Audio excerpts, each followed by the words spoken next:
I welcome you in today's session of physics, and in physics we are going to discuss about chapter number 11, which is your rotational motion of a rigid body, moment of inertia. You can see here this is the chapter number 11 which we have to discuss right now.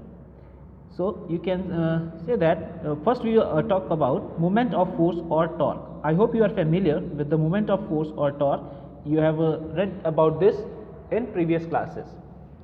So such as to produce linear acceleration in a body, a force is required. Similarly, to produce angular acceleration in a body rotating about an axis, a torque or moment of force is also required. Clear? Here you can see that the figure number 1, what's happening here?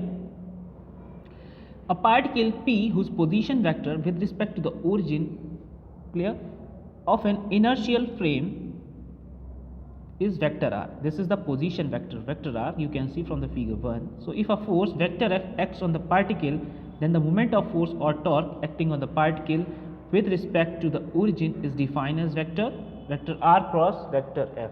You know this cross product. So torque is equals to vector r cross vector. And if we talk about its magnitude, so the magnitudes comes out to be tau is equals to rf sine theta. This is the magnitude of the torque. So first one is your equation number 1. You can see here this is your equation 1 and this is your equation number 2. And what is theta? So see, you can see there from the figure 1, theta is the angle between vector r and vector f, torque. Clear? So it is a vector quantity. Its magnitude is given by tau, which is equals to rf sine theta. Its direction can be determined. If you want to find out the direction also, so you have to use the right hand screw rule. Clear? So you can see. So you can see here from equation 2, it is clear that the force is applied perpendicular to r, that is theta is equals to how much? 90 degree. Clear? In that case the torque is maximum. So you should know in what condition the torque is maximum, when theta is equals to 90 degree. The reason is that when the force is applied at right angle, that is 90 degree to the door at its outer edge, maximum. Clear? So it is most effective in producing rotation. Clear? So it is not the force alone, but how and where the force is applied is important in rotational motion. Clear? So a force applied to the hinge, that is where the point of axis of rotation, where r is equals to 0, cannot produce any rotation at all. You can see from the figure, if we apply the force at point O or at its origin, then the rotation is not possible, or we have to apply a maximum force.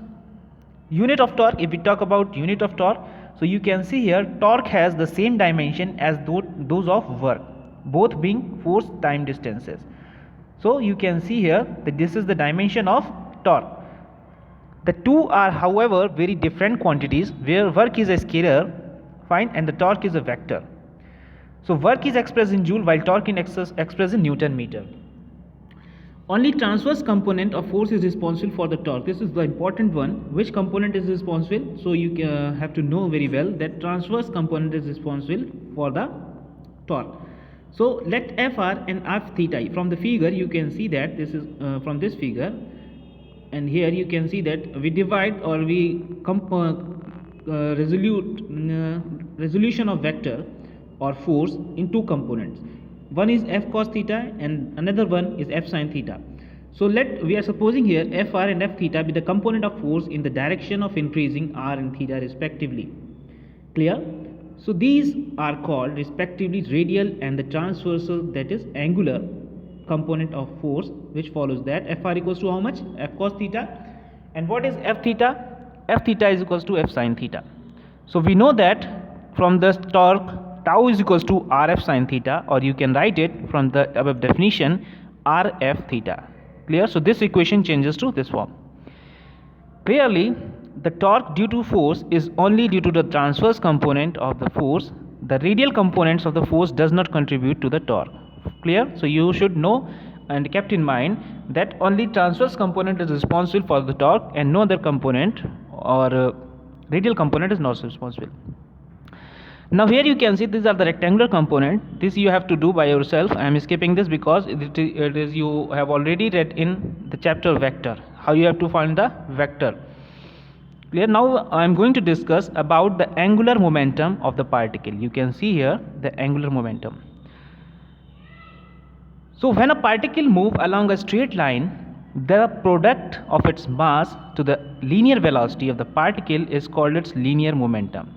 Fine, which is denoted by a small p, and you know very well p is equals to mv. So for a system of particle or a rigid body, p is equals to how much? mv, and v is your cm, means center of mass. So m is the total mass of the system and vcm is the velocity of its center of mass. So this is the same figure we had discussed in the above topic. In rotational motion, the quantity corresponding to the linear momentum is called angular momentum. We will define it for a single particle and later extend it to a system of particles. Firstly, here we will define it for a single particle, and after that we will consider it for a system of particles, which including rigid bodies.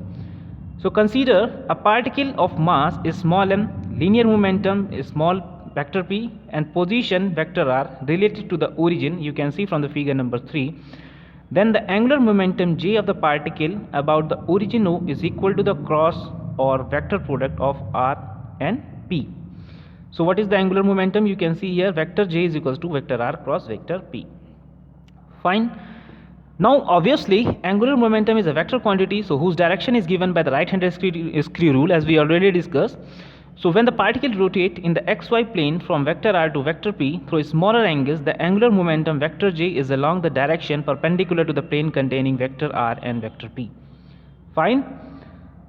I hope it is clear. The magnitude of the angular momentum, when we talk about the magnitude, so you can see here this is the magnitude. J is equals to r p sine theta, where theta is the angle between r and p.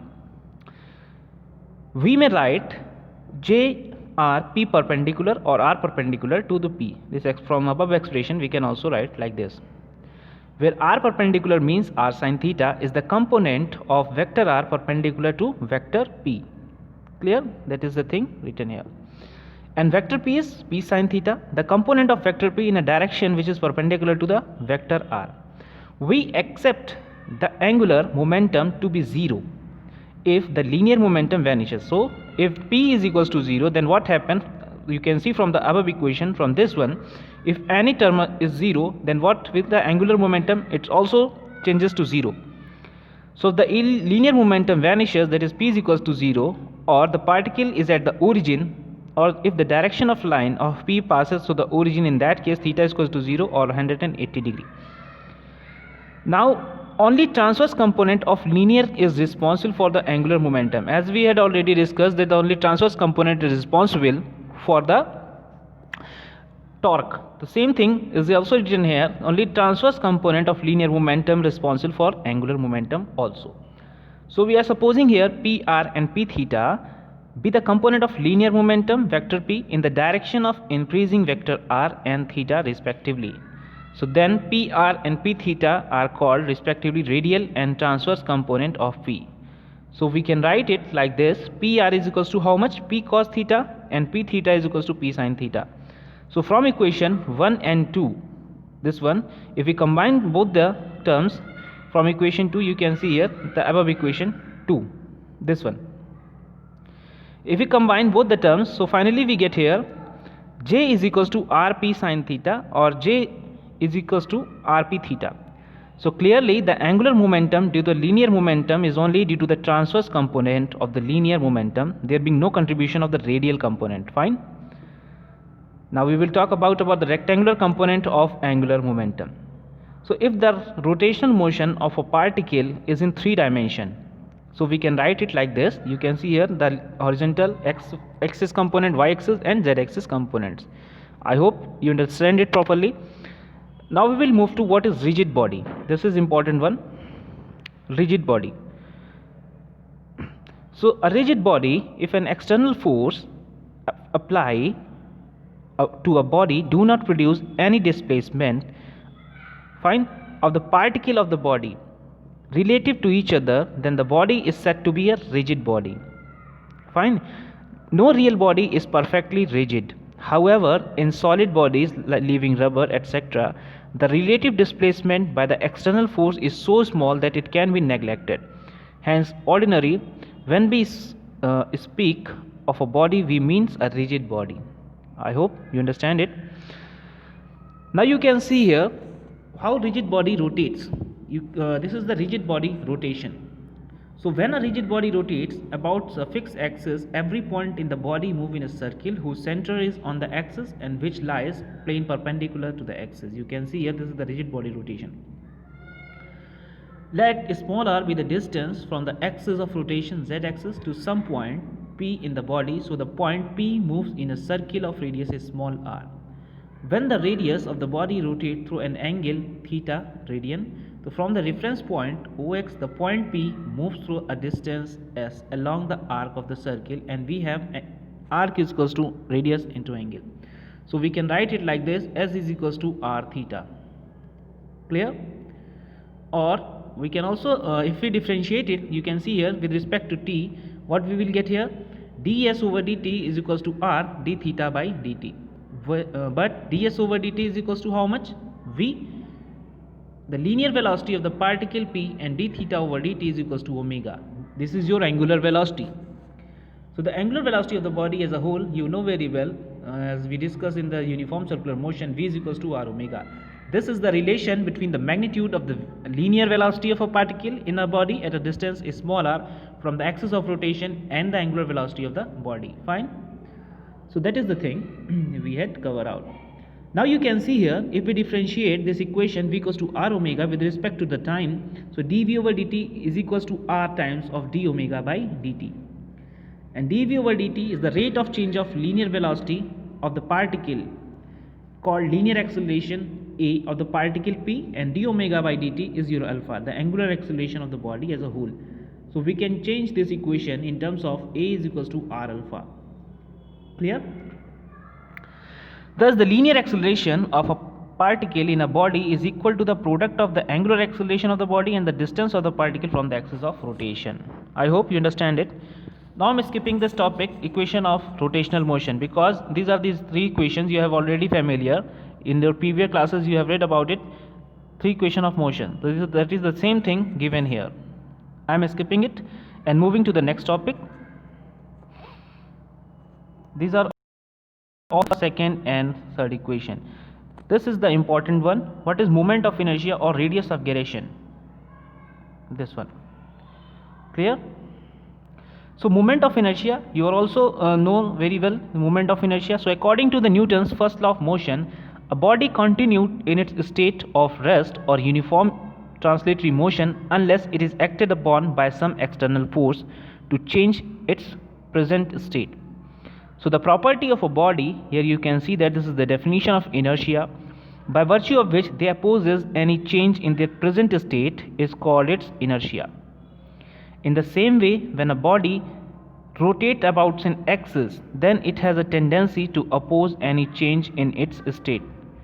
The property of a body by virtue of which it opposes any change in its state of rotation about an axis is called moment of inertia of the body about that axis. It is represented by which symbol? I.